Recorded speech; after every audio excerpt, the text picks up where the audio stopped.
Seja bem-vindo à locadora.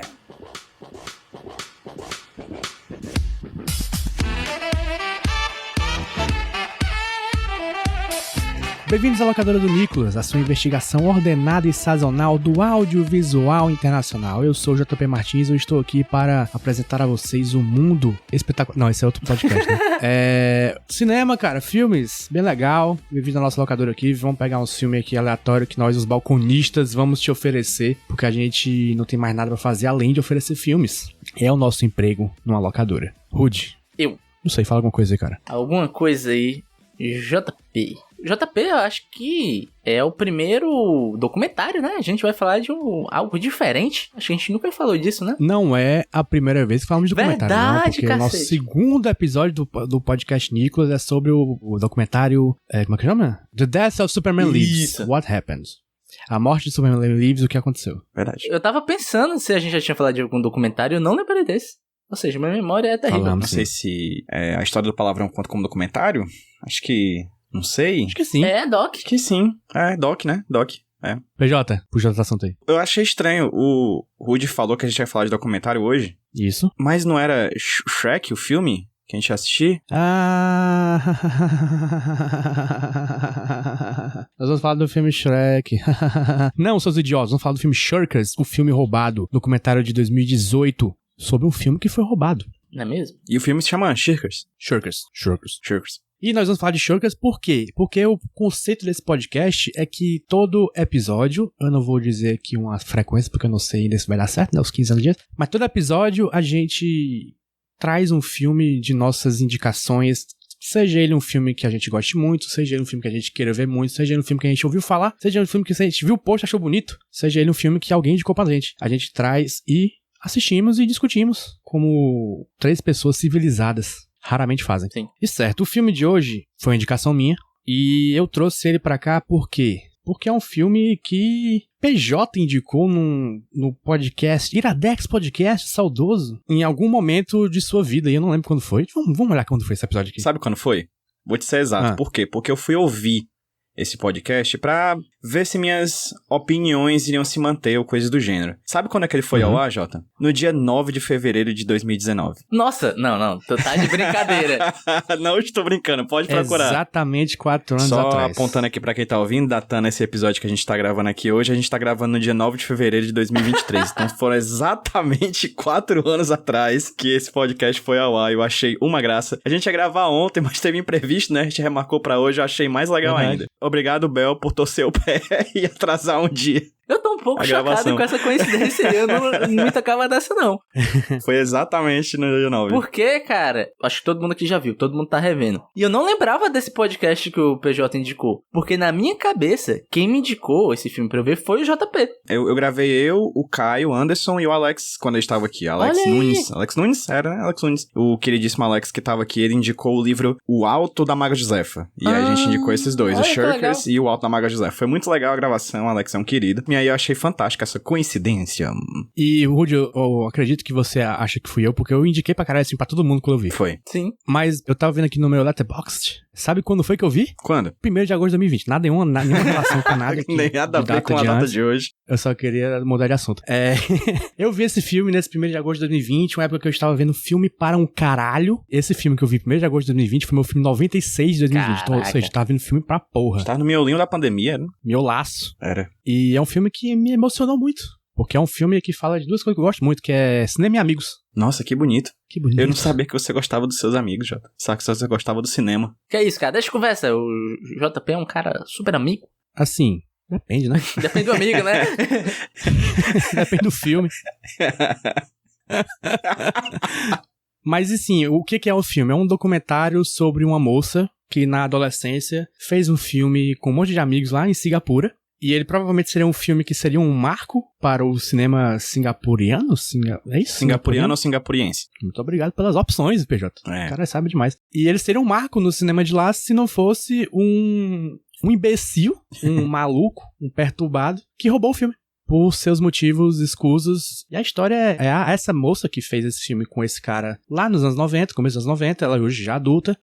Ela conta sobre a história do o que é o filme, como foi feito e como foi o sumiço e a recuperação do filme. Uhum. Rudney, vou puxar pra ti porque eu lembro que tu disse, quando eu indiquei esse filme, tu já tinha visto e que não gostava muito. Sim. O que tu achou antes e o que tu achou agora? Então, é engraçado isso, né? Porque eu tentei me stalkear pra descobrir se eu tinha notado a minha opinião sobre esse filme, né? Porque eu acho que eu copiei isso de ti desde a época do Facebook, quando o Facebook era a maior rede social, né? De criar um álbumzinho e ficar colocando todas as coisas que eu vi e assisti nesse álbum. E eu fiz a tarefa de alto flagelo, que é ver as coisas que eu escrevi no passado e entrar no Facebook. E eu li muita coisa, muito filme que eu tinha visto, vendo os meus microtextos, pensando, caraca, como eu era uma pessoa imbecil, hein, irmão? Burro! Mas eu não achei a minha opinião sobre Shirkers. E eu lembro que na época, eu acho que o meu sentimento é que era pouca história pra muito filme. Certo. Parecia um filme meio inflado por uma história que não cabia em tanto tempo assim. Então, essa foi a minha sensação na época. Pra ser sincero, ela continua um pouquinho hoje. Eu ainda acho que existe um resquício dessa minha opinião. Mas, reassistindo, eu gostei bem mais do documentário. E o que me pegou muito nele foi a montagem. Eu acho que tem filmes que eu gosto de guardar porque viram referência na minha cabeça. E eu acho que Shirkers, pra mim, é um documentário que vai virar referência em como um documentário é montado. Porque eu acho ele muito perfeito. Até porque, como o JP falou, né? O filme roubado. Pela montagem, ele te causa uma sensação meio esquisita de uma pulga atrás da orelha, porque desde o começo do filme você sabe que esse filme não existe. Mas você assiste o filme enquanto a narradora tá falando que ele não existe. Aí tu fica, peraí, o que é que está acontecendo? Eu li um livro ano passado, de novo, é um livro que eu nem gostei tanto, que também foi indicado em um Iradex, que foi O Poder da Espada, né? Que é um livro que você tem vários núcleos, e cada núcleo tem uma informação que outro núcleo está procurando, sabe? Então, enquanto o núcleo X está com a dúvida, você já sabe que é verdade. E você fica, caraca, quando essas pessoas se encontrarem vai ser louco. E nesse filme ele te causa isso, porque você fica, pô, peraí, o filme sumiu, ela não sabe onde está o filme, mas eu estou vendo o filme. Você, enquanto telespectador, você tem mais informação do que a narradora. Isso é muito legal de ser acompanhado e como isso casa com a montagem. Muito bem. PJ, o que você tem a falar sobre, assim, por cima? Essa é a segunda vez que eu vejo o Shirkers. E a sensação é que na época, é que eu tinha visto um dos meus documentários favoritos. Eu vi de novo e continuo com a mesma opinião. Assim, é um dos meus documentários favoritos porque ele trata de um dos meus assuntos favoritos, que é memória. E é um documentário que ele trata sobre memória de um jeito que até eu acho que eu falaria sobre memória. Assim, ele me deu ferramentas, entendeu? É legal até tu pontuar isso porque é o teu objeto de estudo, não é, porra? Atualmente. Exato, e a época não era. A época, quando eu assisti pela primeira vez, não era. É engraçado, porque eu fui pro filme com o sentimento de que eu tinha assistido antes, e foi muito engraçado porque tu falou aí sobre o tempo, né, que tu achava que era um filme inflado pras poucas coisas que ele tem a dizer. E na minha cabeça ele era mais longo. Só que aí quando eu dei play e vi que ele era 1h37, eu disse, pera, na minha cabeça era maior, mas nem era, assim. Ele realmente, eu achei ele todo redondinho, eu achei ele super legal, super interessante, e acho fantástico porque o meu objeto de pesquisa é memória e ele fala sobre isso. E particularmente me toca em certos momentos, por quê? Porque ele trata de temas que mexem com questões familiares minhas. A ideia de você ter objetos de memória guardado, que a minha mãe é uma acumuladora, né, assim, sobre a história de um homem que explora as paixões de uma pessoa e depois rouba a partir dessas paixões, né, que também é uma história que dialoga muito com o que eu imagino da história da minha mãe e do meu pai, enfim. É um filme que me tocou em partes muito pessoais da minha vida e da vida da minha família, e como documentário, como narrativa, ele dialoga totalmente com o que eu estudo hoje, com algo que sempre me interessou muito, que é narrativa de realidade, e aí qualquer documentário se enquadra nisso, mas principalmente sobre narrativa de realidade voltados para o memorial. E aí o filme, pra mim, ele é fantástico, assim. Se você tem qualquer interesse em estudar sobre memória, eu acho que Shirkers é talvez um dos documentários que mais se encaixa nessa lógica. Muito bem. Enquanto você estava falando aí, eu estava lendo por cima, assim, títulos de reviews no IMDb. Muita gente concorda que é um filme com pouca história pra muito filme, né? Olha só. Que nem o Rudy falou. Assim, não é que eu vou descreditar a opinião alheia, apesar de achar todas as pessoas burras. Mentira. Eu acho que tem narrativas que são menos sobre história e mais sobre emoção, mais sobre saber o que tá passando na cabeça de alguém em vez de ver o que aquela pessoa tá fazendo. Eu acho que o Shirkers talvez seja um delas. Apesar de ela contar uma história bem começo, meio e fim, né? É uma história bem importante, os amigos fazendo pelo caminho. Entre aspas. O filme de verdade são os amigos que fazemos pelo caminho, né? Esse é literalmente o final do filme. Literalmente a mensagem do filme. Os Shirkers de verdade são os amigos que você faz no caminho.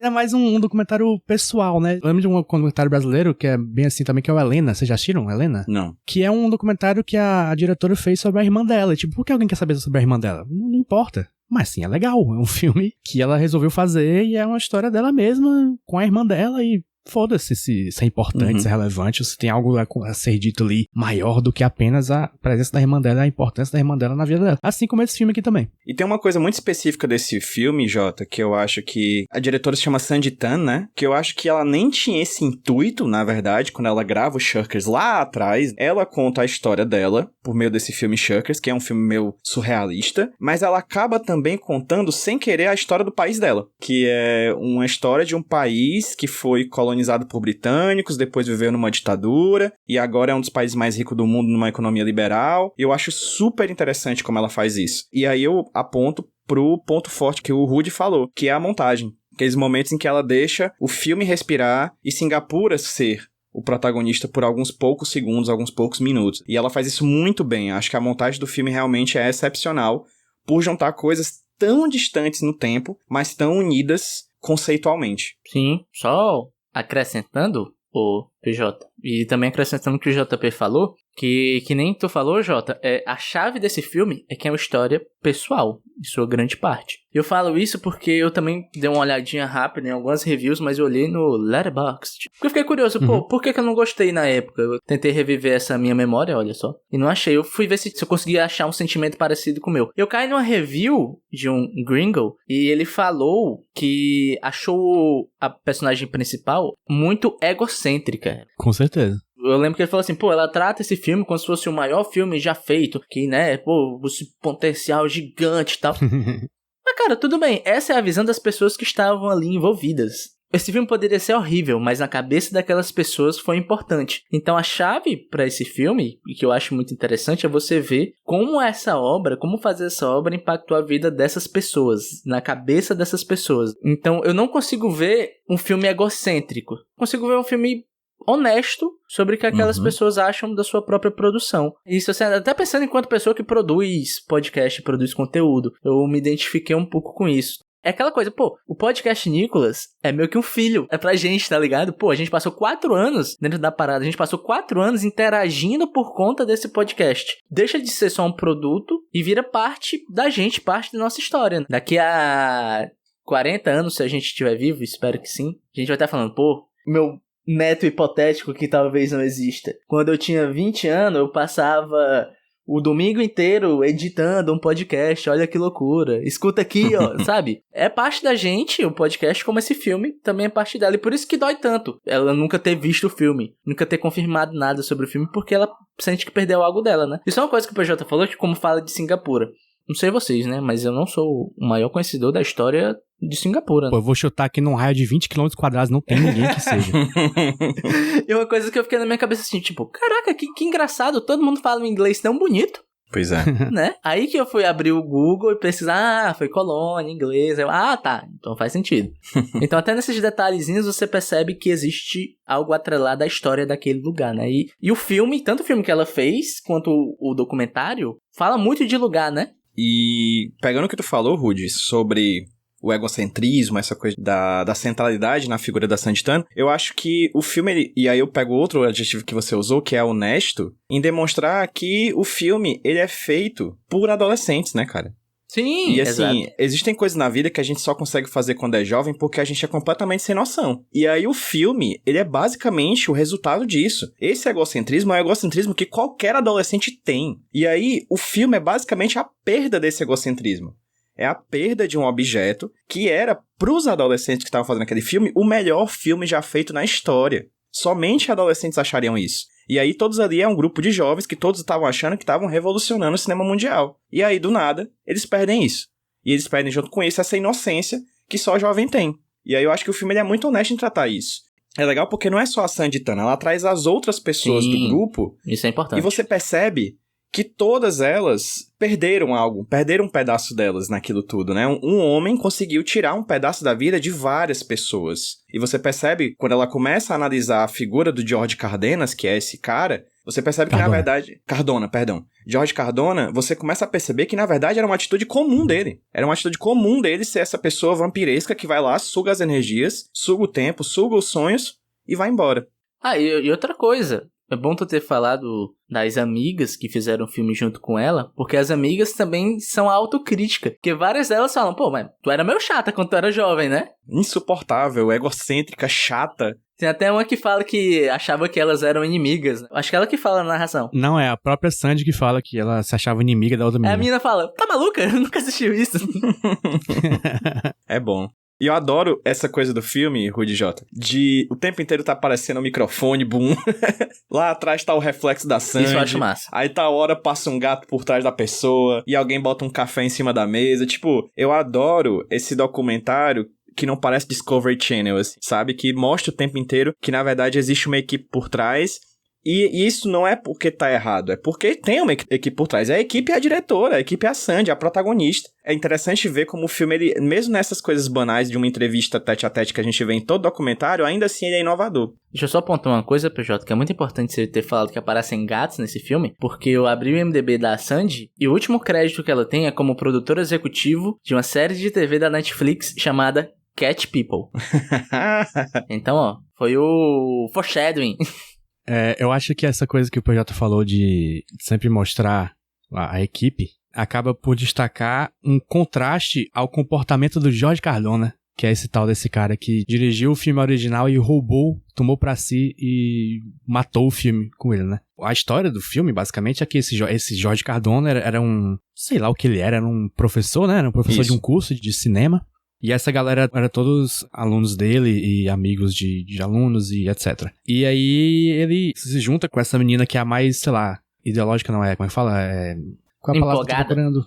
Ela era um tanto quanto inocente e ela era a que mais tinha a vontade de fazer o rolê, né? Tem até um momento que acho que a mãe dela fala que ela era a líder ideológica do grupo. Aí um era tipo a que fazia as paradas, né? E a outra fazia tal coisa, porque o trio principal é ela mais duas amigas, né? A Jasmine e a outra que agora não me vem à memória. Sophie. É a Sophie. Sophie, que inclusive, bicho, me impressiona o quanto ela é desenrolada, velho. Precisava de um cachorro gigante, achava o cachorro gigante. Precisava de um monte de idoso pra uma cena. A mulher nasceu pra ser produtora de cinema, assim, é impressionante. Aí, enfim, a ideia é que esse George Cardona, ele se juntou com essa galera, ficou muito próximo dessa menina que era mais idealista, é a palavra que eu queria, idealista. Ele era um esquisito, né? Antes de tudo, né? Porque ele foi numa road trip pelos Estados Unidos só com essa menina, pediu pra ela pegar na barriga dele e depois eles nunca mais tocaram no assunto. É muito esquisito. Que merda, é muito esquisito. Só que nunca acontece nada de sexual. Aí eles fizeram o filme e esse cara foi editar e nunca mais apareceu com ele. Uma coisa que a gente descobre sobre ele durante o filme é que a identidade dele, para as meninas lá nos anos 90, era um mistério. Ele era só o cara, o professor. Mas depois, quando elas vão se perguntar, ninguém sabe quem é esse cara, ninguém sabe o que ele fez, ninguém sabe o que ele faz. Depois a gente descobre que ele é um cara que ele tem esse comportamento, geralmente, ele se junta com galera idealista, faz os seus filmes. Se ele vê que o pessoal vai fazer mais sucesso que ele de algum jeito, ele dá um jeito de estragar o rolê. Sabotar, né? Dá um jeito de sabotar tudo. É um cara invejoso, principalmente. Sim. E o que eu queria dizer no começo é que, ao mostrar a equipe do filme, enquanto ela tá fazendo o filme, ela tá fazendo o oposto que ele. Sim, sim. Enrolei demais pra falar uma besteira. Não, mas você tá super certo. Você tá super certo. É por isso que acho que dialoga muito, Jota. Não acho besteira não, porque acho que dialoga muito com o que a gente disse. Porque o filme demonstra que egocêntrico não é a Sandy, é o George Cardona. Ele é o grande egocêntrico. Ele é o cara que suga todas as energias e atenções das pessoas do filme. É tanto que há vários relatos dela sendo apagadas por ele, né? Tinha uma menina, uma dessas desenroladas, que conseguiu uma entrevista com um produtor, muitos dinheiros, aí na hora que era pra ela falar com o cara, ele, opa, deixa que eu resolvo, tá ligado? Você vê que esse comportamento dele é quase que patológico, talvez, uma inveja patológica de escolher as pessoas e querer ser o foco da atenção. É até meio bizarro isso, né? Porque, tipo, ele era o diretor, ele tinha um nome no filme. Eu vou só discordar de Rudy numa coisa. Eu acho que o George Cardona, ele é tipo uma página do dicionário de relações abusivas, assim. Aí eu acho que, quando a gente trata isso como uma patologia, a gente esquece que, na real, isso é bem comum com homens abusadores. E homens em geral, na real. E com a categoria de abusadores, que é uma categoria que é meio à parte e meio geral também.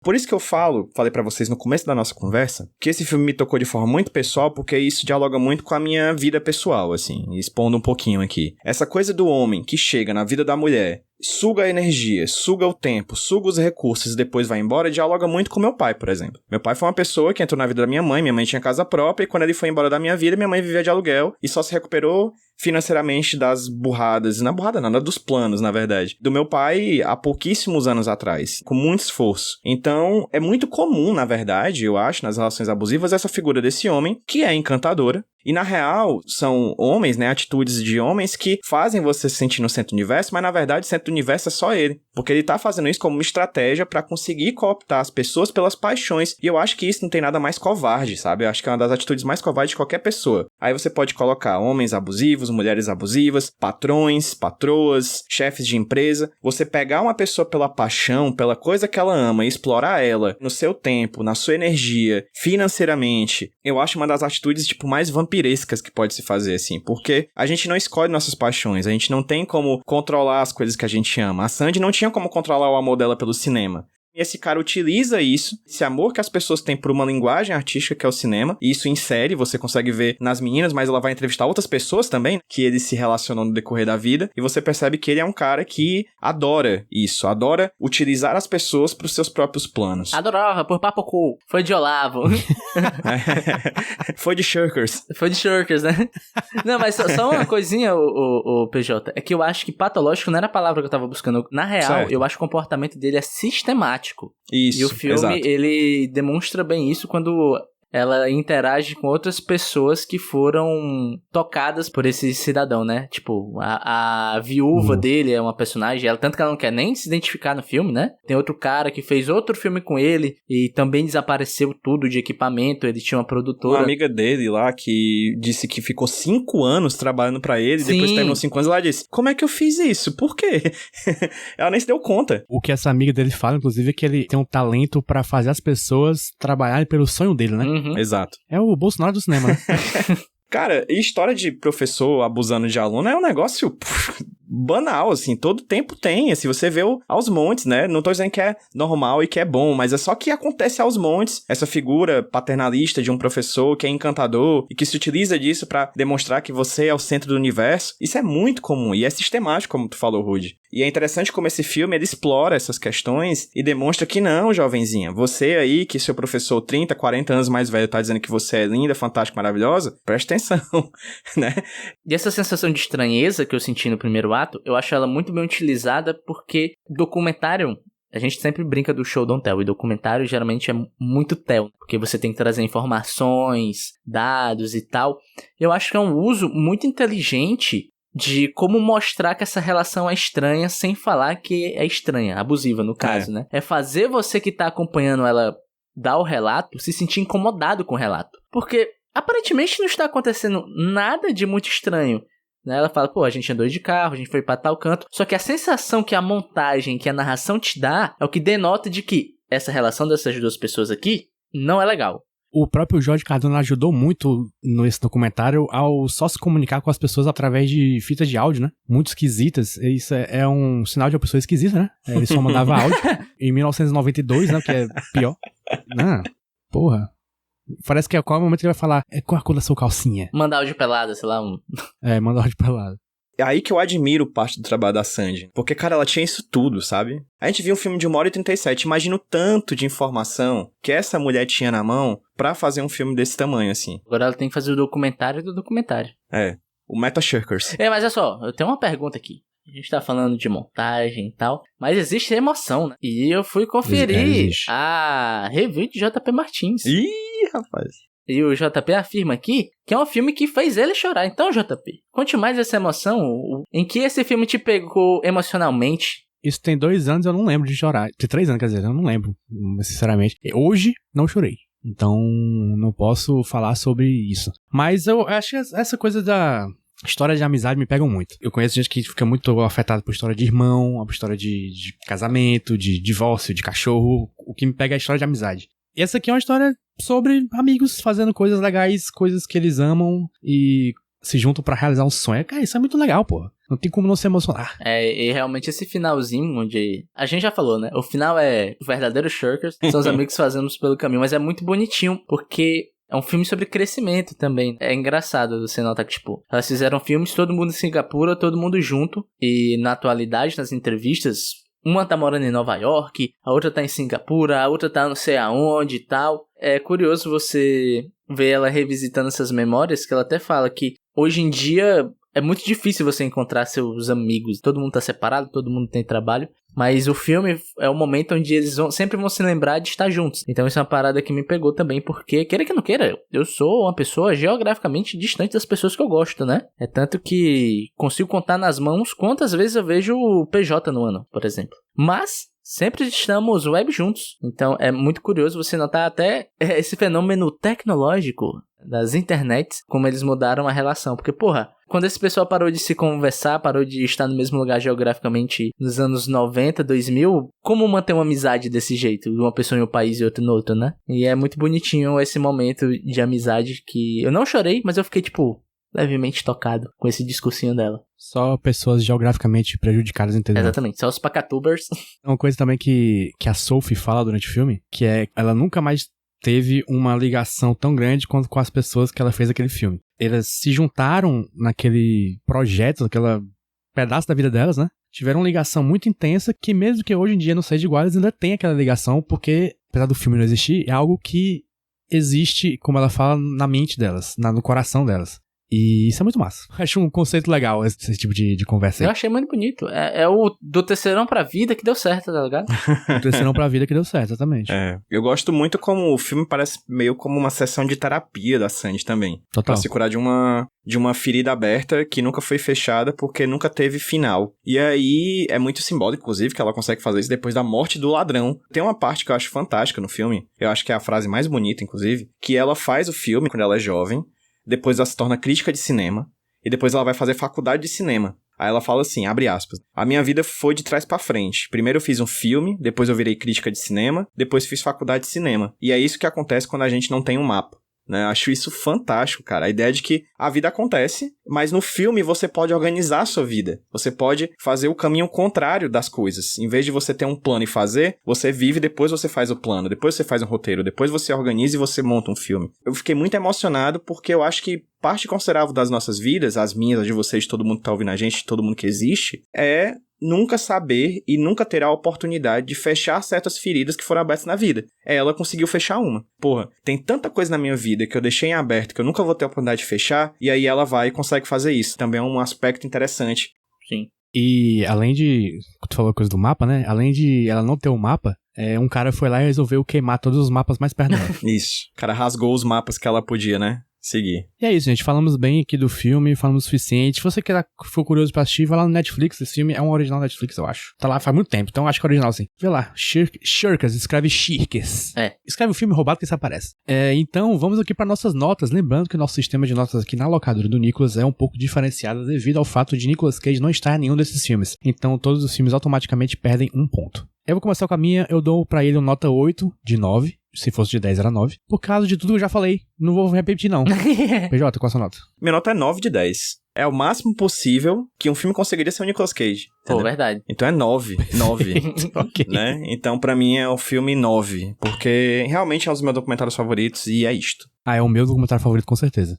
É o teu, Jota? Com certeza. Porque assim, eu não vi muitos documentários na minha vida. Não, eu fiquei feliz de saber disso. Muito que bem. E o cartaz é lindo. E esse pôster é desse cara chamado Asaf Hanuka. É um careca aí que faz umas ilustrações muito boas, mas mexe com NFT, então eu parei de seguir por causa disso. Mas ele é muito bom, infelizmente. Foi picado pelo demônio da... deve.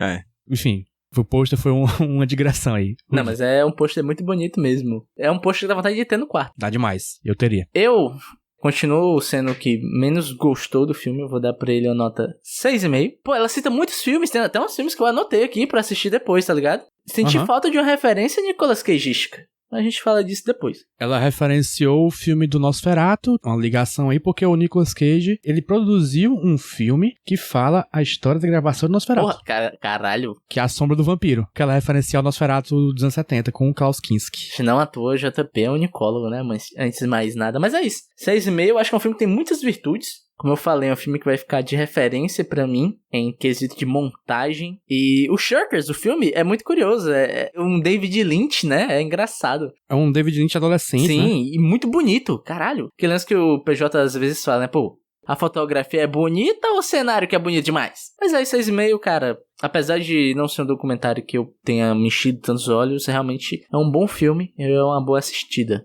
Perfeito. Com isso, nossa média ficou 7.8. Bom filme, gente. Assiste lá, vê lá, vê lá. Mas, esse filme seria melhor como? Tendo Nicolas Cage. E como nós faríamos pra ter Nicolas Cage? Eu acho que a resposta óbvia é ter Nicolas Cage como Jorge Cardona. Eu pensei numa Né? menos óbvia. Qual?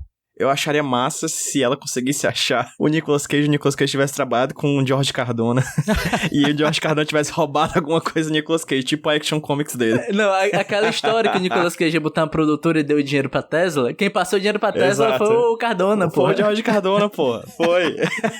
O homem já tava morto na época. Nicolas Cage Muito puto bom. porque o George Cardona roubou alguma coisa dele. Seria fantástico.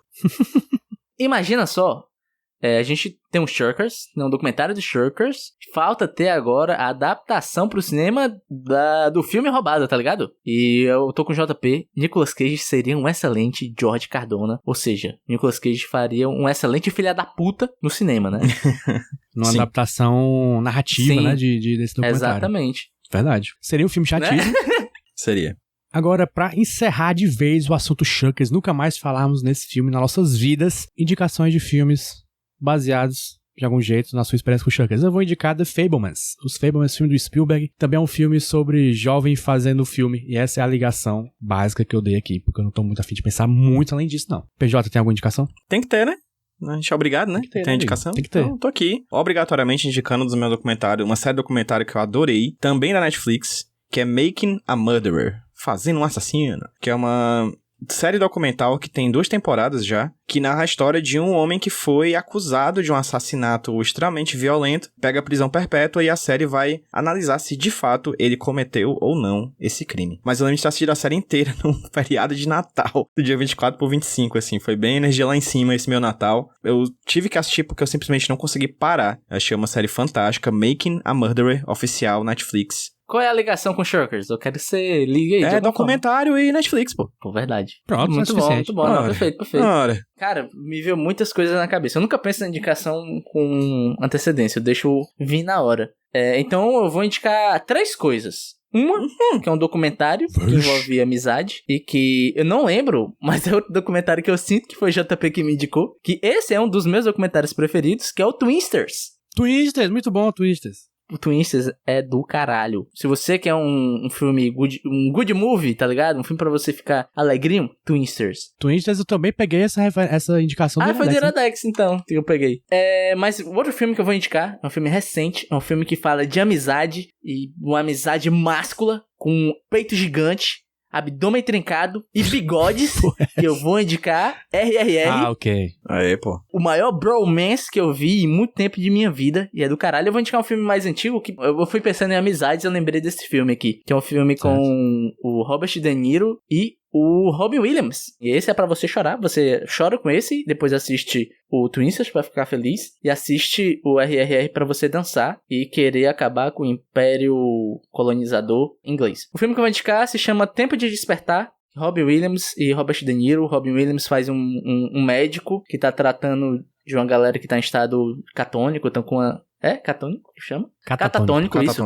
Ele inventa um tipo de tratamento que essas pessoas retornam a ter sua vida, e um desses pacientes, esse tratamento experimental, é o Robert De Niro. É um filme muito legal, um filme muito emocionante. Assistam. Nunca ouvi falar. Mas é bom, confia. Só uma coisa, que o Fabelmans, JP me indicou, você está vendo? O tema da semana é filmes que eu indico. Eu vou dizer, eu confio muito na curadoria do JP, viu? Mesmo quando eu não gosto tanto, é uma parada interessante. J-Movies. J-Movies. Eu só gosto de filme bom, Não tem erro. J-Películas. Pelo amor de Deus. E é isso, gente. Estamos acabando, mas antes de ir embora, eu vou pedir para meus amigos aqui dizerem suas redes sociais para vocês segui-los. É assim que fala? Esse é o tempo verbal correto? Não sei. PJ, quais são as suas redes sociais? Onde você quer que o povo te ache? No HQ Sem Roteiro. @HQSeroteiro, no Twitter, no Instagram e no TikTok. Eu não aguento mais flopar, por favor. Me sigam, comentem, compartilhem e deem joinha, pelo amor de Deus. Não aguento mais flopar, demorar 1 hora pra fazer um vídeo e ter 10 views. Faça vídeo melhor. Mentira. Rudney. Você me encontra no Twitter, essa rede social que está para morrer. Talvez no futuro, onde isso está sendo lançado, já tenha morrido. Mas está lá, @Rudilonia. Me segue também no Letterboxd. Procura @Rudilonia também, que você me acha e vê o que eu tô vendo. E também faça o favor que eu venho pedindo nos últimos episódios. Abre o seu aplicativo do Spotify e dá 5 estrelas aqui na gente, no feed do Nicolas. Que dizem que o Spotify, quanto maior a nota, mais ele indica as galeras, e nós precisamos de ouvintes, né, cara? Esse podcast não é legal? Você não acha legal, você que tá escutando? Eu acho que acha. Não seria legal se mais pessoas, se o Brasil inteiro escutasse? Seria. Então, faça isso acontecer. Você tá ouvindo porque gosta, não tá ouvindo de otário? Ninguém lhe obrigou? Se você chegou até aqui, desgostando da gente, você é otário, né? Vamos ser sinceros. No mínimo. No mínimo. Ou desocupado, né? Pau no cu. Merda.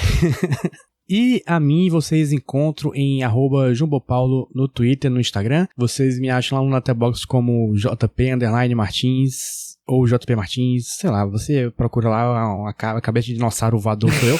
E também, além disso, uma coisa muito importante aqui, se você gostou desse podcast, porque você não é otário, você tá aqui até agora, você pode ter a opção de dar pra gente um dinheirinho pra gente continuar fazendo esse programinha que você tanto gosta. O seu novo podcast preferido de cinema, que eu esqueci de falar essa frase hoje. Se você quer ajudar o seu novo podcast preferido de cinema e o Podcast Nicolas também, vai lá em apoia.se/podcastnicolas e você pode dar a partir de R$5 do seu suado bolso para o nosso suado bolso, que ele tá suado de tanto tá vazio, a gente botar a mão e não ter nada. E Fortaleza tá muito quente também. Também. Ajude a colaborar com o aquecimento das nossas coxas do bolso. Foda-se. Dá um dinheirinho pra nós. Esperou chegar a piada, né? Mas não veio. Acontece. Muitas vezes não chega. Mas, além disso, vamos saber que filme a gente vai ver no próximo episódio. É o season finale, né, Jota? Season finale desta temporada, deste podcast, que depois vai voltar rápido. Relaxa, não vai demorar muito não. Mas a gente tá num modelo aqui diferente do Nicolas. Ó, meu irmão, vamos ser sinceros. A gente grava um e depois fica, pô, vamos logo, que eu quero indicar, tal. Claro que vai voltar rápido, porra. Pior. Enfim, dessa vez nós pedimos a indicação de nossa amiga Joelmo, que já gravou lá 2 podcasts Nicolas com a gente, a Alminha, famosa Alminha, e ela indicou um filme pra gente que eu tinha curiosidade de assistir, nunca tinha assistido. É um filme de 99 chamado Nunca Fui Santa, do inglês But I'm a Cheerleader, que é um filme com a atriz Russian Doll, né, a moça do Poker Face, que é a Natasha Lyonne, também está em Orange is the New Black, se vocês olharem pra cara dela, você sabe quem é ela. Filme dirigido pelo Jamie Babbitt. Vou dar uma sinopse rápida aqui. Uma adolescente ingênua é enviada para o campo de reabilitação quando seus pais e amigos estreitos suspeitam que ela seja lésbica. É um filme de acampamento de Jesus, aparentemente. Caralho. Filme que nós não temos nenhum lugar de fala, mas vamos falar mesmo assim. Cara, não faço ideia que filme é esse. Caraca, Nunca vi na minha vida. Eu não esperava que ia ver isso, tá ligado? Caraca, cara, que loucura. Eu tô um pouco surpreso. O bom desse podcast é isso aqui, com as indicações, ninguém espera porra nenhuma. E a gente vai ver saber se é bom. Caraca, se é bom aqui. Não assistimos ainda. E tem a Michelle Williams. Não sei quem é. E tem a RuPaul. Tem a Michelle Williams. Porra, não esperava por essa. Estou curioso. Estamos todos curiosos? Estamos. Tô eu. O ouvinte também tá. O ouvinte é curioso pra caralho. Fica ouvindo essas merda que nem vê os filmes, só quer saber o que a gente acha. Enfim, próximo episódio você sabe o que a gente acha. Um beijo. Tchau.